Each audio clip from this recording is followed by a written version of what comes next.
Shalom, irmãos!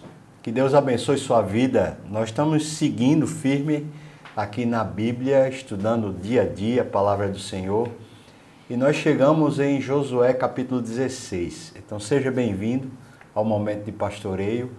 A gente ora, a gente busca a Deus junto aqui, através do louvor e a palavra de Deus sendo lida e aprendida na medida do possível. Vamos ter esse tempo hoje, dedicar um pouquinho do nosso louvor, nossa atenção ao Senhor. Vamos fazer isso agora? Vamos adorar o Senhor? Amém, meus irmãos. Vamos louvar e exaltar o nome do nosso Deus Todo-Poderoso com canções que exalte e glorifique o seu santo nome. Pra te adorar, ó Rei dos Reis, foi que eu nasci, ó Rei Jesus. Meu prazer é te louvar, meu prazer é estar nos átrios do Senhor. Meu prazer é viver na casa de Deus, onde flui o amor.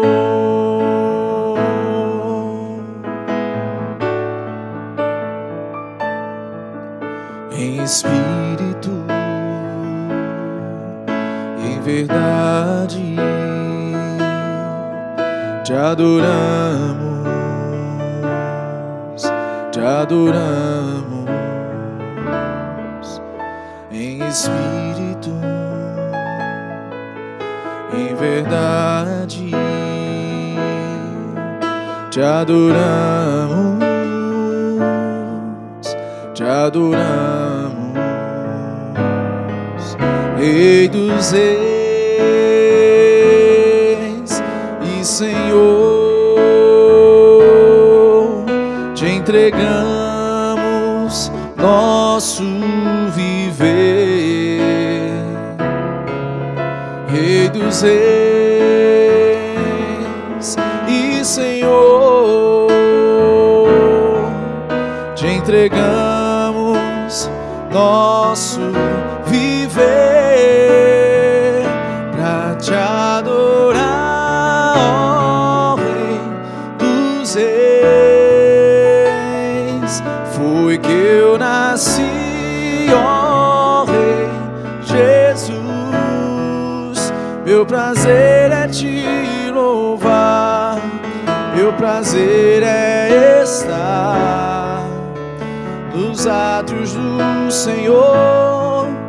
Meu prazer é viver na casa de Deus, onde flui o amor. Pra te adorar, pra te adorar, ó Rei dos reis. Foi que eu nasci, ó Rei Jesus. Meu prazer é te louvar, meu prazer é estar nos átrios do Senhor. Meu prazer é viver na casa de Deus, onde flui o amor.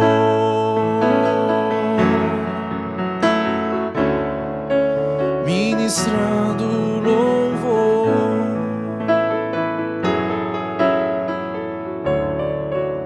onde flui o amor.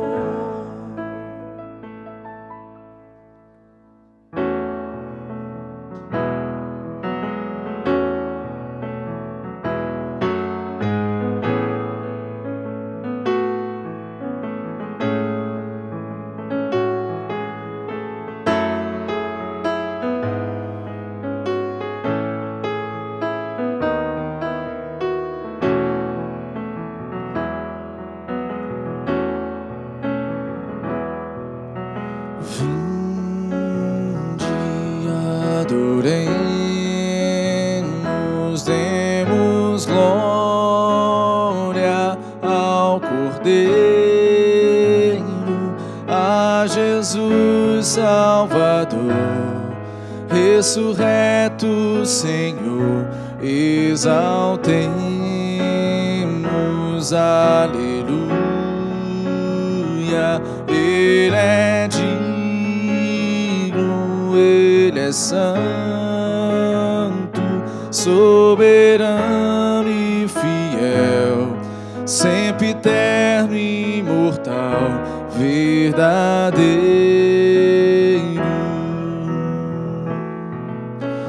Bendito seja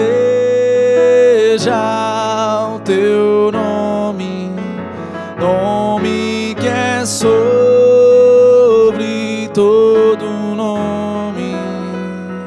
Seja Cristo louvor, toda honra e poder pelos séculos dos séculos sem fim.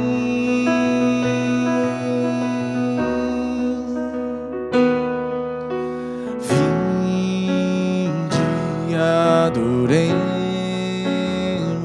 demos glória ao Cordeiro, a Jesus Salvador, ressurreto Senhor, exaltemos, aleluia. Ele é digno, Ele é santo, soberano e fiel, sempre eterno e imortal, verdadeiro.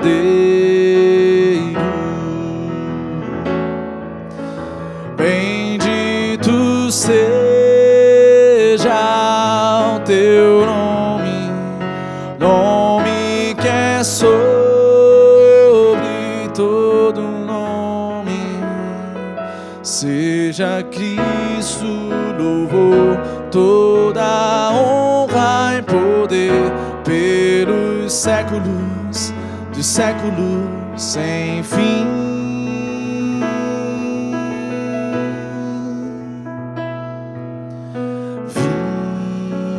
Vinde, adoremos, demos glória ao Cordeiro, a Jesus Salvador, ressurreto Senhor, exaltemos, aleluia. Ele é digno, Ele é santo, soberano e fiel, sempre eterno e imortal, verdadeiro.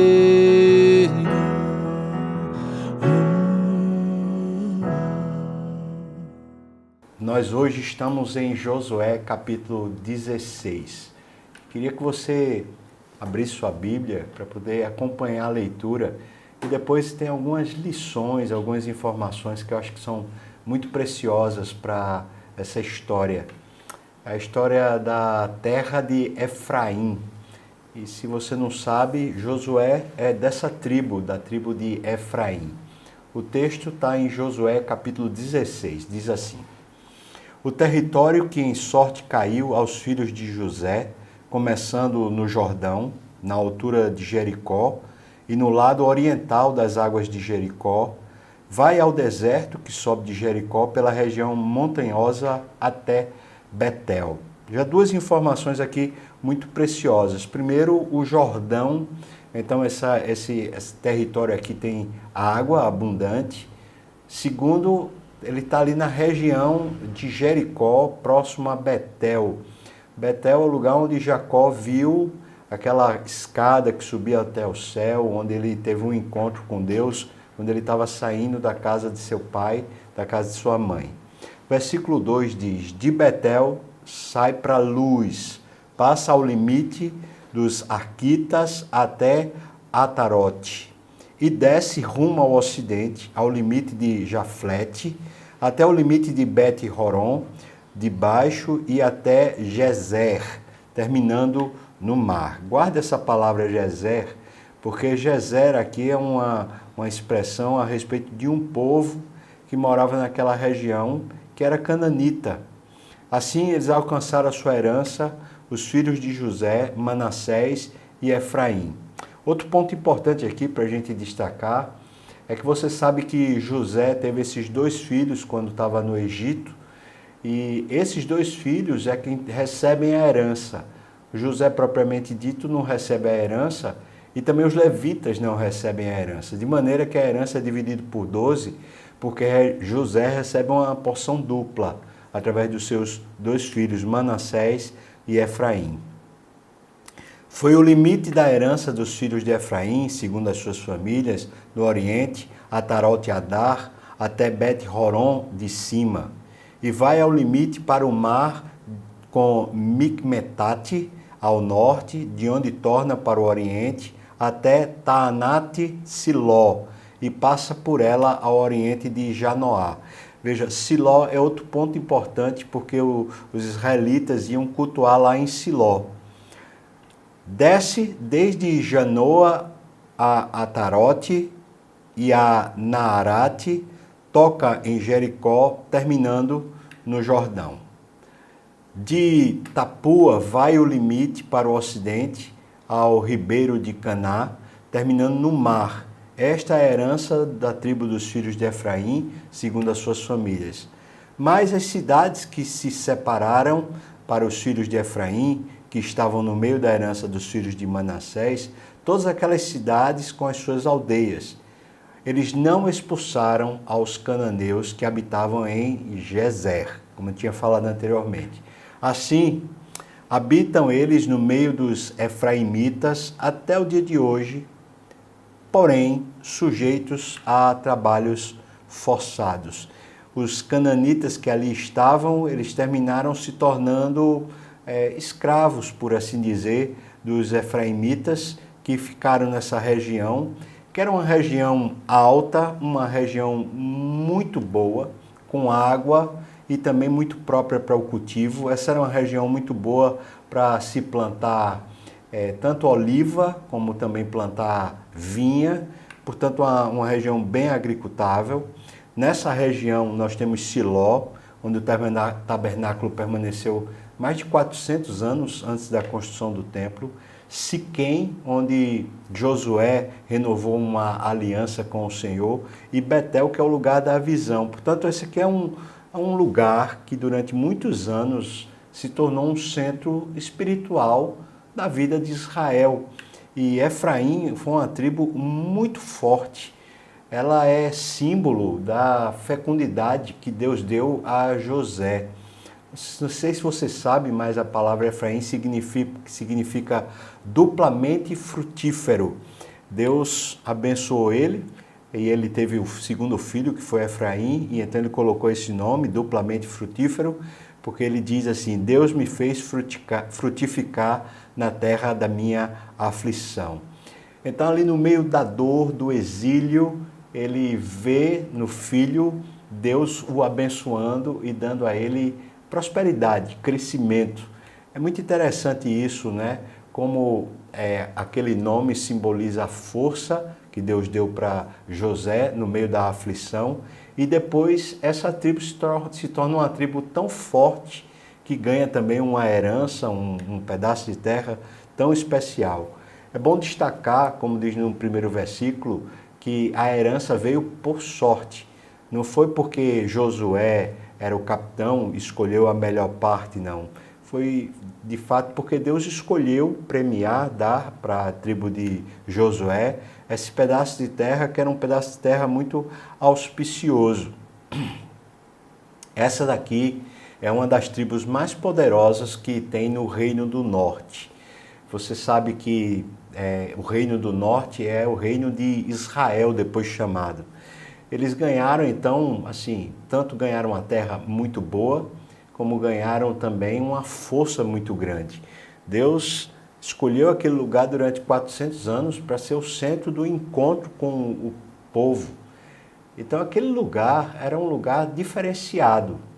Entretanto, na história, irmãos, a gente percebe que apesar deles terem recebido tanto, eles não foram fiéis ao Senhor.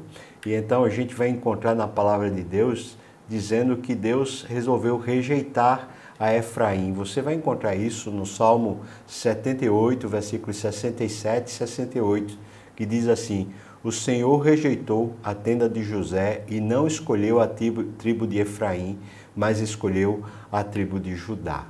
É uma lição aqui muito preciosa para a gente, porque veja, aquele povo está sendo prestigiado por Deus, abençoado por Deus, mas que risco a gente tem quando a gente é abençoado financeiramente, abençoado com poder, e a gente, em vez de viver para o Senhor, a gente se perde, né? A gente usa a força para escravizar, a gente usa o poder que Deus nos dá para benefício próprio e não aproveita esse legado espiritual de Deus para produzir mais para Deus, para crescer mais para Deus, para viver para Deus. Deus chama a gente para a gente administrar, ter a mordomia dos recursos que Ele nos dá, para que eles cresçam e para que a gente prospere. Essa é a intenção de Deus, claramente nas Escrituras. Entretanto, a prosperidade não tem um fim para nós, mas sim para a amplitude do reino, para o reino crescer. Eu faço uma pergunta para você aqui, uma pergunta que eu acho que é muito importante. Eu, às vezes, me faço essa pergunta. Se Deus lhe desse hoje uma herança bem grande, mas muito dinheiro, muitas condições, Deus lhe desse muita prosperidade, assim, de repente chegasse para você uma quantidade enorme de recursos. Qual seria a sua intenção? O que é que você pensaria em fazer? Qual seria, assim, seu maior desejo? Ainda ontem nós estávamos conversando, eu e minha esposa, a respeito disso, e estávamos dizendo, né, que se Deus desse algum recurso para a gente iria querer usar na expansão do reino. A gente até ficou ontem à noite pensando sobre coisas que a gente poderia, de repente, acionar, começar a fazer para que o reino de Deus expandisse, para que Jesus fosse conhecido no meio dos povos menos alcançados dessa terra. Se Deus quisesse nos dar recursos, eu certamente queria usar esses recursos para ver Jesus engrandecido nas nações, em todos os povos, até que Ele venha e a gente seja resgatado para se encontrar com Ele. Esse seria o meu maior desejo de todos. E o seu? Qual seria? Me parece que Efraim se perdeu justamente porque, em vez de encontrar o desejo de Deus para a vida deles, eles foram abençoados por Deus e se perderam achando que a bênção de Deus era simplesmente para eles viverem regaladamente e não para expandirem o domínio de Deus. Então vamos prestar atenção nisso, porque o nosso Deus continua sendo exatamente o mesmo, o Deus que nos abençoa, o Deus que quer que a gente prospere, mas a finalidade disso é que Ele seja glorificado. Queria tirar algumas lições aqui para a gente pensar. Primeiro, a herança é um dom de Deus, não é uma conquista. Por mais que a gente tenha esforço, dedicação, empenho, quando Deus começa a fazer a gente prosperar, é porque Deus pôs a mão e está querendo abençoar a gente para que o reino dele cresça. Então, tudo que temos, irmãos, é graça e nós recebemos para administrar para que isso seja multiplicado para a glória de Deus. Segundo, Deus faz frutificar a gente até na aflição. Foi esse o recado que José deu quando teve Efraim e disse que o nome dele seria Efraim porque Deus o tinha feito prosperar, né, no meio da aflição. Então a fertilidade espiritual nasce justamente da fidelidade que temos a Deus nos tempos difíceis ou nos tempos de abundância. Terceiro, a obediência que é pela metade, ela é uma desobediência completa. E é bom a gente prestar atenção nisso. Veja que Efraim veio a tropeçar e se tornou rejeitada, justamente porque em vez de cumprir o propósito de Deus para aquela terra, que era aniquilar os cananitas, eles simplesmente usaram os cananitas como escravos para benefício próprio, desobedecendo à vontade de Deus. É bom que a gente preste atenção, porque eles tentaram fazer uma negociação para benefício próprio com aquilo que Deus tinha dito: olha, abram mão, lança fora, joga fora. Quarta lição: liderança exige humildade. Aquele povo foi um povo que se tornou muito forte, como eu falei, uma das tribos mais fortes da região norte de Israel. E aquele povo tão forte, tão próspero, tão bom, eles perderam a humildade, eles tornaram-se grandes aos seus próprios olhos, então terminaram se perdendo, né? Interessante que Deus rejeita eles por causa da arrogância, mas Deus escolhe Judá, que se torna o caminho do Messias, né? Quinta lição: a promessa de Deus sempre é maior do que qualquer fracasso humano que a gente tenha ou que a gente já tenha tido.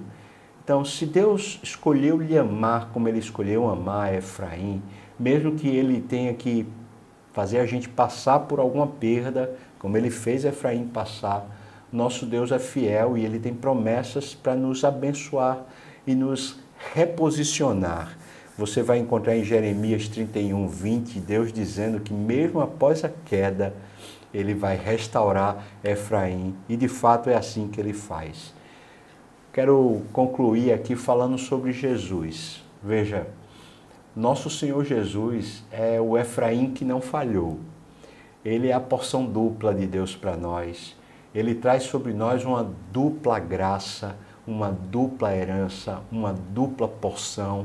O Senhor Jesus é a fertilidade de Deus que nos abençoa por completo e nos torna prósperos espiritualmente, nos torna aptos a receber a herança do reino de Deus. O Senhor Jesus é o Efraim poderoso e forte, frutífero, que não falha. Ele é a verdadeira oliveira, Ele é a verdadeira videira, Ele é o verdadeiro Efraim, que não falhou e que se torna para nós o nosso exemplo de conduta, de guia. A verdadeira fertilidade espiritual vem de Jesus. Ele é a verdadeira videira. Eu espero que você seja edificado com essa mensagem para pensar sobre os caminhos de Deus com você. Nem todas as tribos receberam uma herança tão forte, tão gloriosa. Nem todas receberam uma terra tão boa. Mas alguns recebem. E aqueles que recebem para Deus ser honrado através desses recursos.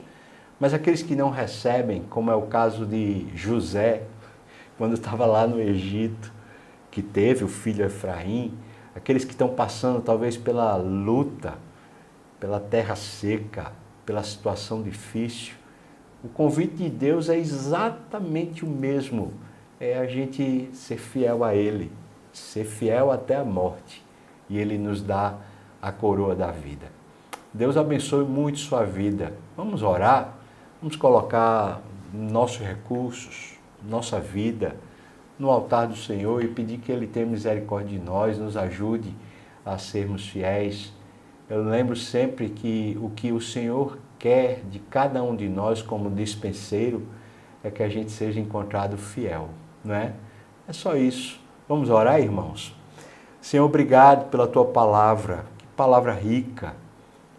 Um texto, Senhor Deus, onde conta a história de uma tribo herdando um pedaço de terra, mas que tem lições na história tão profundas para a nossa vida, para que a gente aprenda, Senhor Deus, a usar os recursos em vez de ser usado por eles, para que a gente aprenda a viver para a Tua glória e não para a nossa própria glória.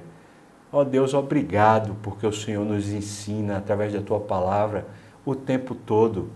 Obrigado pela abundância quando o Senhor nos dá e obrigado também pelas lutas quando passamos por elas para aprendermos e para sermos fiéis. Nos ajuda, Deus, porque o Senhor sabe que nós somos inconstantes, fracos.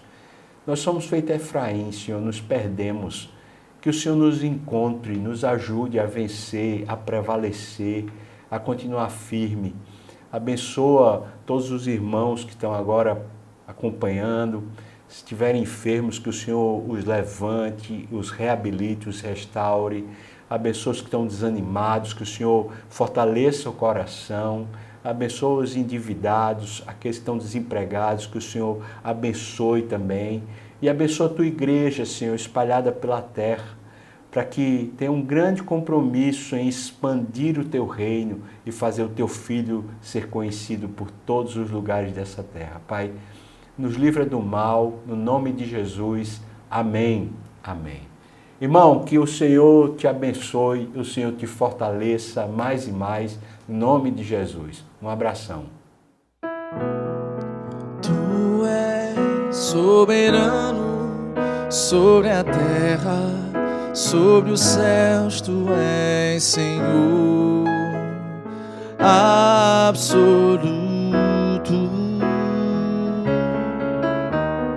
Tudo que existe e acontece, tu sabes muito bem.